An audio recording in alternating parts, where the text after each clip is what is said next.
Morning everyone, welcome to Arriving by Sea, and I'm approaching Swanage, there in the distance, about a mile away, and when we get there we'll land somewhere, check it out, see what interesting places there are to visit, and then maybe we'll carry on paddling and see what there is to do. So beautiful conditions today, really awful yesterday, but today sea's nice and calm, and shouldn't take me too long to paddle this last mile. So this looks like it's the centre of the town. I can see the church on the hill, lots of housing down by the waterside, but then we've got a pier just over this way as well by the looks of it, so I should go and check out the pier possibly first, and then what looks more like a more sort of historic fishing-y looking area just round to the left as well, where the ferry is passing. That's the ferry I think that comes from Port Harbour. And that's Swanage Lifeboat Station, which I won't get too close to, don't want to obstruct them. Little group preparing to set out for some sea kayaking, and a raft being built, so I think it's time for me to move over. This looks interesting, check this one out, but I shall go round the pier. I'm not a great fan of going underneath piers, you never know what's underneath. Another project of the Purbeck style was to construct Ramsgate Harbour in the late 18th century. Oh, didn't know that. It just said Purbeck stone was used to construct Ramsgate Harbour.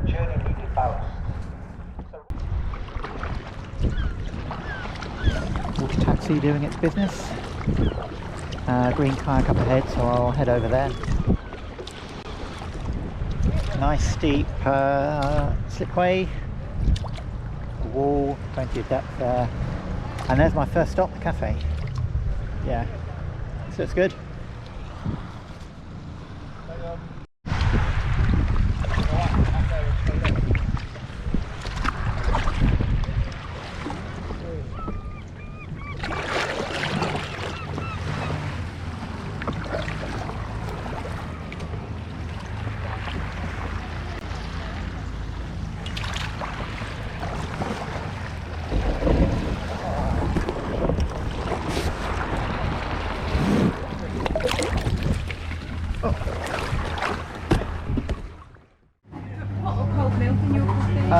Hot's good, thanks.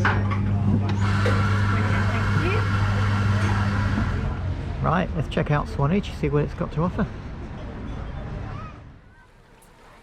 Swanage definitely has the vibe of a popular Victorian seaside resort, but with an underpinning of culture going on. Originally a small fishing village, it really took off in the late 1800s when the railway arrived, bringing tourists with it. The name, by the way, has nothing to do with swans, but from the Old English words swine and oge, meaning swine and ridge. Apparently the town was once known for its pig farming industry. That explains this shop. Situated amongst the beautiful Purbeck Hills and sitting on the Southwest Way, there are walks with stunning scenery in all directions. It's got a real Enid Blyton Heart of Dorset vibe going on, which isn't surprising as she spent a lot of time here, and her famous 5 adventures feature Swanage. And just like her stories tell, it was once a popular destination for smugglers bringing contraband goods into the town from the sea. As it's a seaside resort, you've got fish and chips on every corner, of course. And there's crabbing and fishing straight off the seafront walls at high tide. Ah, steam railway. Let's see where that goes.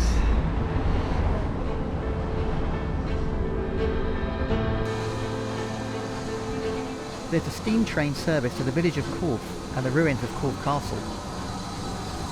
I turned up at the right time for a return visit.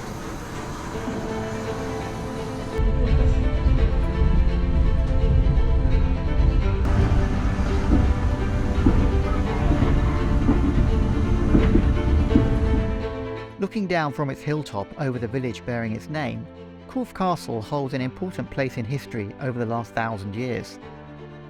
Built by William the Conqueror shortly after 1066, it was strategically located on a hill overlooking the Isle of Purbeck, the narrow strip of land separating the English Channel from Port Harbour, the largest natural harbour in Europe. One of the most dramatic events in the castle's history took place during the English Civil War. The castle was held by the Royalists, who were loyal to King Charles, and so the castle was besieged by parliamentarian forces led by Sir Thomas Fairfax.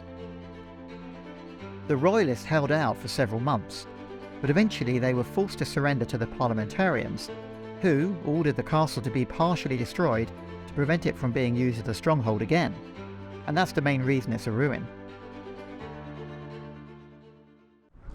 Back to Swanage, and here's the pier I kayaked around earlier.